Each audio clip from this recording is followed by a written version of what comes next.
এখানেই মন্দির প্রতিষ্ঠা কর, আর কোথাও যেতে হবে না। মা ঘাঘর বুড়ির আদেশে মন্দির প্রতিষ্ঠা হয় 1620 খ্রিস্টাব্দে। এই পাথরের ঢিবিগুলিকেই ফুল এবং রূপোর গয়নায় সাজানো হয়। প্রমাণ্য তথ্য থেকে জানা যায়, বহু প্রাচীন কাল থেকে অনাচ্ছাদিত মন্দিরে গাছতলায় পুজো হয়ে আসছে মা ঘাঘর বুড়ির। ইনি দেবী চণ্ডী। মন্দিরে এই 3টি শিলা ছাড়া আর কোনো মূর্তি নেই।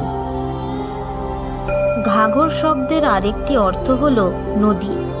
নুনিয়া নদীর দক্ষিণ তীরে মায়ের মন্দির। এমনও হতে পারে যে এই জন্যই দেবী চণ্ডীর এখানে নাম হয়েছিল ঘাঘর বুড়ি। বহু মানুষের বিশ্বাস খুব জাগ্রতা এই দেবী। তাই আসানসোলে আসা হলে অবশ্যই ঘুরে যাবেন এই স্থান এবং জানাবেন